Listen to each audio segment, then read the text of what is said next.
And welcome to another edition of Judgment Day. It's me with the jury, Logan, Raina, joining us today to cast another judgment on another person from Reddit who's asking the world for advice. So, in the Am I the Asshole thread, here's our thesis today. Am I the asshole for not inviting fiance's siblings to the wedding? Ooh. Interesting. I gotta tell you, this one I think is pretty obvious, but it is so crazy that I wanted to talk about it. So, Yeah, I know. Forgive me if it doesn't feel as like morally confusing as some of the other ones have been. But okay, so my fiance. What was the name that you used last time, Logan? You wanted us to use Kennedy, Jeremy. Okay, Jeremy. We'll do Kennedy and Jeremy. So, my fiance Jeremy, 34, and I, Kennedy, 28, are getting married in February of next year. And knowing where this goes, it's probably a freaking Valentine's Day wedding. Oh, cute. Really? A little on the nose, don't you think? I would never, but like good for them, you know? I would never, but so That's awesome. so tacky and disgusting, but good for them. It's just the worst, but for you, it's great. But for you, it's good. Sorry, go ahead. Jeremy and Kennedy have always liked the idea of a child-free wedding and always said, by the way, half of these are about freaking weddings. So just FYI. We've always said that that's what we want. We also are having an open bar.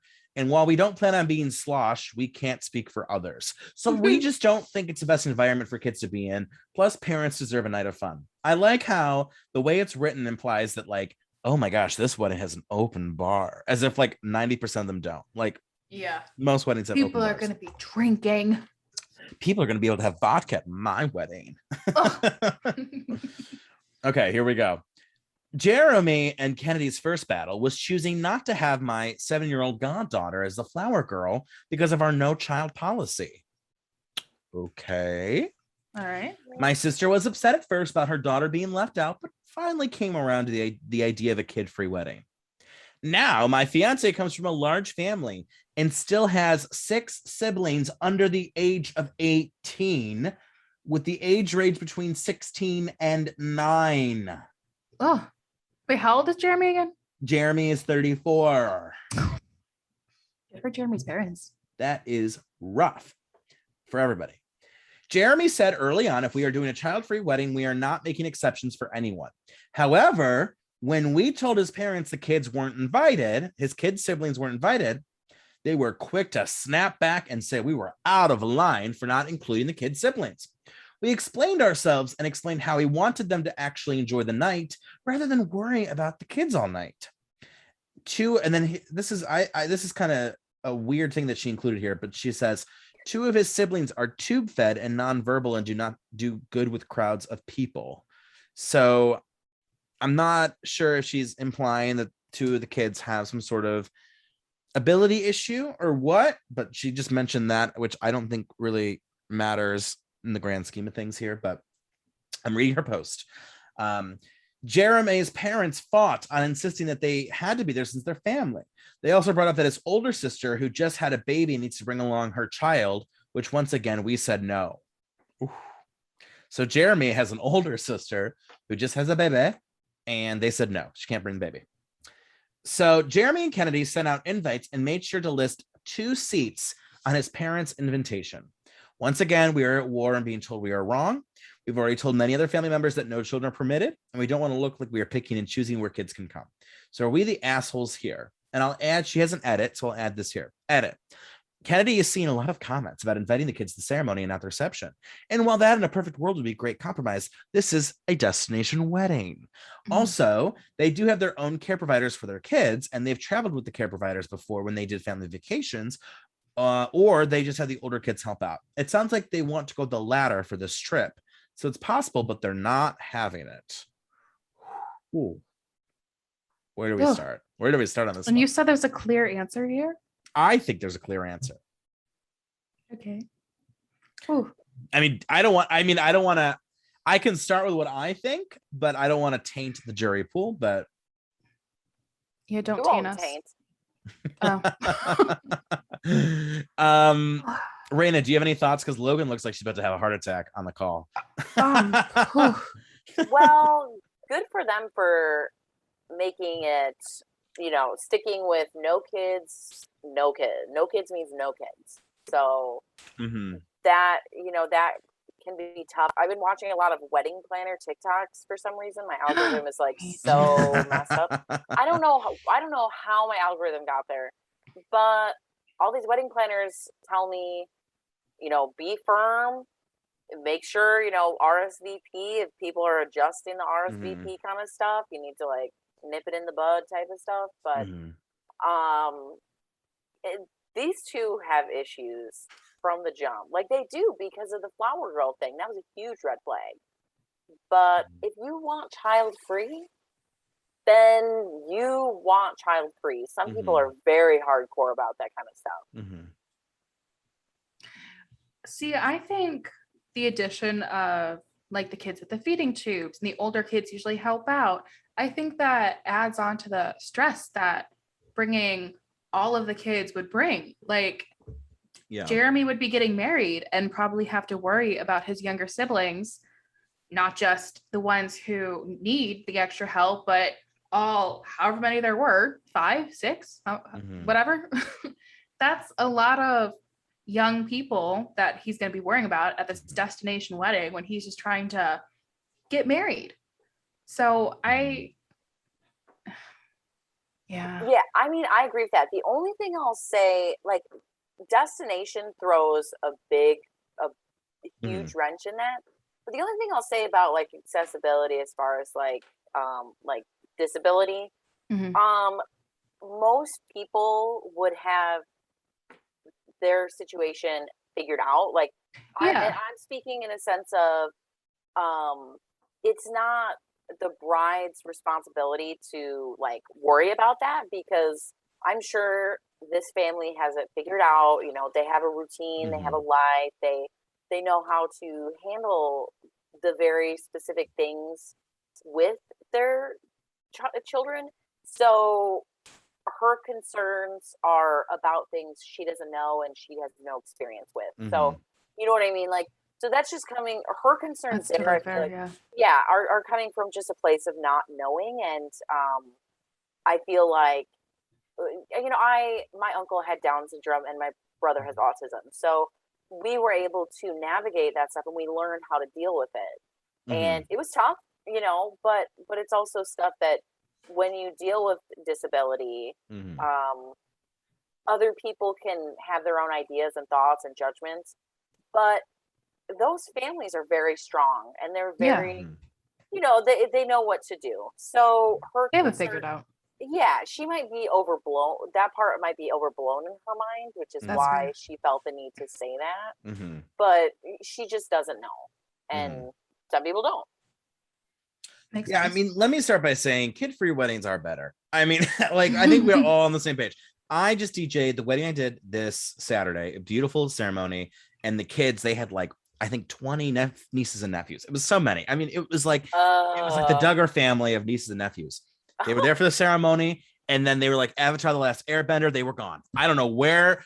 I don't know if a bus picked them up and dropped them at like one of the houses. They weren't there for the cocktails. They weren't there for cocktail. They weren't there for dinner. They weren't there for the reception. And let me tell you, if they had stayed, it would have been chaos. It just would have been. I get it. However, these are his siblings. And I know that a 34-year-old guy is probably not going to be buddy buds besties with his 9-year-old sister or brother. I get that.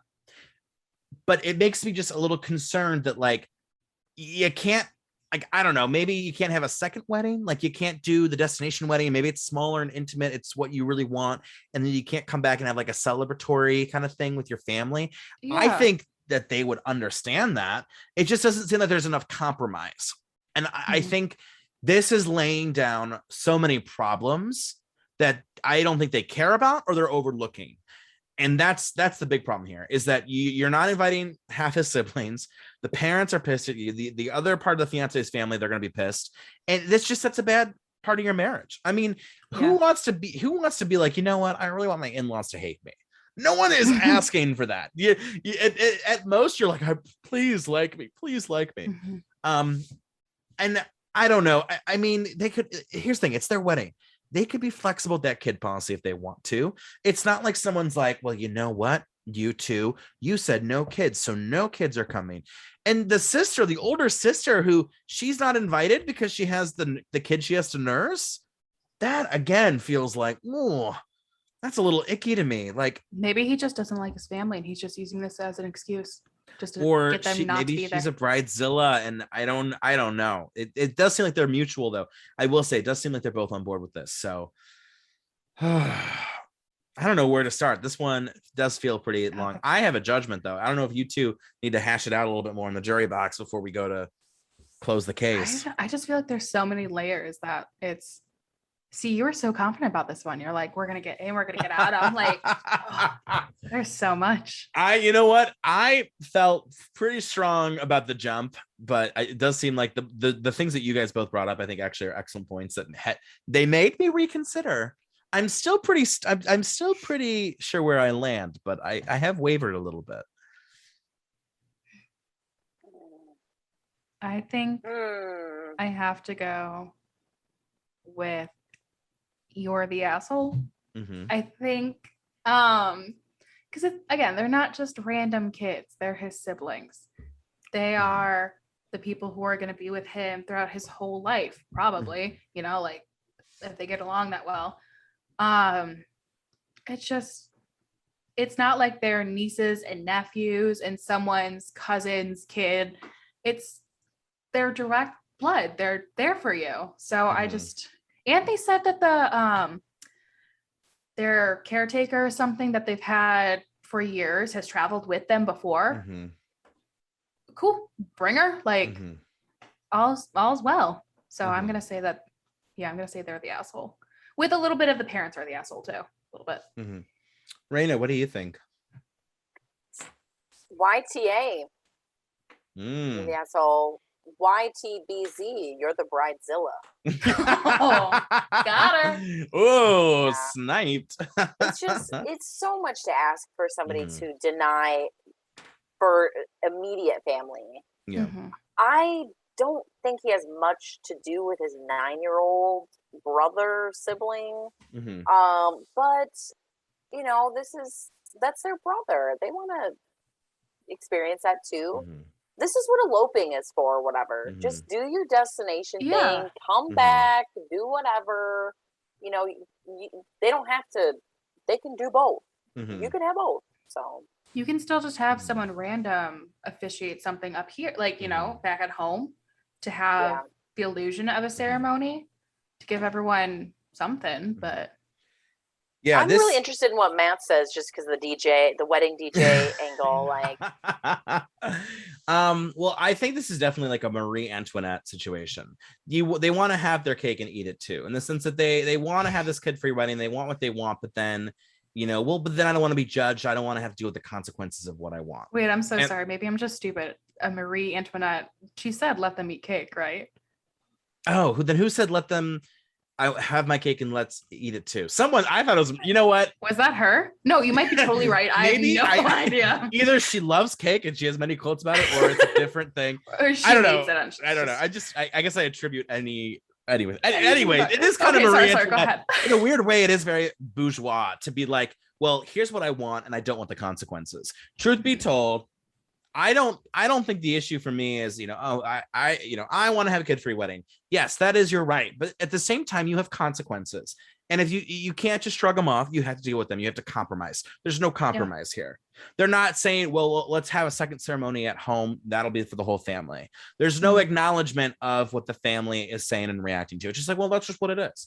And again, it kind of like the sociology major in me. It's like that I hold quote where it's like, if society can make it, it can unmake it. Like, you guys can set the boundaries here. Like, you don't need to be like, well, it's just a little too late. You know, like they're like JoJo, that song, you know, it's just a little too late, a little too long. Now I can't stay. Like, no, you're not JoJo. You can invite the siblings' kids, you know? So for me, that's why they're the asshole. You know, I know a bride who's literally inviting some kids and not other kids, because she's inviting the kids that, I agree. Because it's like, she's inviting the kids that mean something to her, you know? That makes sense. Aunt Becky's sister's nephew, you know? Like, it's like the kids that I want there. So if she does that with, or if they do that with the siblings. And like if I had an 8-year-old nephew who like I knew would not be on their best behavior, or maybe just didn't do well in large crowds or something, like, yeah, I mean, I might pull my brother, sister aside and be like, well, what should we do? You know, like I don't, because it's my wedding day. Like I don't want to have to deal with, you know, these minor issues, you know, and I get that, but I think that they need to show good faith in some form, and make it up to this family. You know, they can stand by having their destination kid-free wedding. That's fine. But you need to do something with your fiance's family. That's why I say you're the asshole. Are we ready for what the thread says? I'm really excited for this. The jury. Reddit is generally like anti-child. So yeah. I feel like. Yeah. Well, usually Reddit is pro anti-child weddings, but this Reddit thread, they said, you're the asshole. Dang. And here's some of the top comments. Your fiance isn't going to have his brothers and sisters at his wedding. There's no way you're not going to look like the assholes to his family with such a draconian child-free policy. You can do whatever you want with your wedding, but his family is definitely going to think you're the asshole, and they're not wrong to feel that way. Yeah. Ooh. Actually, the second top comment is no assholes here. Parents are perfectly justified to get upset that their children are not getting to see their older brother get married. You're perfectly justified to restrict your guest list. I guess the real question is whether or not it's worth starting off a relationship on such a bad foot. When one future spouse has 6 brothers and sisters under 18, you really should have foreseen problems with a no child permitted policy. Oof. And then the third one actually says, the third highest rating, you can have a child-free wedding all you want, but don't get mad when a ton of people back out or no show. Sounds like the groom's parents will be some of those people too. So it looks like it's kind of a little split, but definitely leans more asshole. Like this one says, yeah, you're the asshole. Just because you can do something doesn't absolve you from not being a complete jerk, which is another great point. I mean, they can do what they want, but it is kind of assholey. So, well, also it's like, how close is Jeremy with his whole family? If he knows, like that person said, your parents might not show up to your wedding. Maybe he's like, ooh, also, like maybe they're having a destination wedding for a reason. He's 34. He has at least one older sibling, 35, 36, 37, who knows? And youngest is 9. Parents, stop. What are you doing? They're just having fun. Relax. Like, how many college funds is that? Oh, I don't know. I can't imagine. Oh, all those scholarships. I just don't think it's fair. Like, I don't know. This is maybe a different ethical monologue, but like, and you know, a 9-year-old has a sibling that's like 36, 37. Yeah. That is just like very Game of Thronesy. I don't like it. You know, you so can how old would the parents be then? Probably 50s, like 50s, 60s. Yikes. I mean, you know, have kids at whatever age. I'm not judging, but it's more about like the siblings age range. I just feel like that's a rough one. I just feel like that's just unfair, because then you're going to have siblings who don't really get to be siblings with each other because of their, I don't know. And it's not even like you had like one, you know, child that just happened that was, you know, years younger than the other 2. Yeah. You had multiple. This was on purpose. Yeah. I just don't. Crazy. I think, let's judge the parents. Like, stop having children. They're like, we believe in, you know, abstinence, except we're married. So we just do it all the time. I don't know. Lordy. That was a good one. You know what? That was tougher than I thought. You guys, excuse me. I just had a tomato soup burp. You guys really thought about it. I know. Oh my God. Arena just gave me a look. The judgment from that one. She said, you're the asshole for having tomato soup. It is Judgment Day. So I just hate tomato soup. It's just the soup. It has nothing to do with anything else. I get the Costco one and it's so creamy. It is just I love delicious. I think I have tomato soup in my cupboard right now. Oh, go have some. What are you doing? Go have some tomato soup. I know you guys are holding me up. Well, we've made another judgment and we said what we said and we're going to hold to it. So have a great rest of your day. Peace out.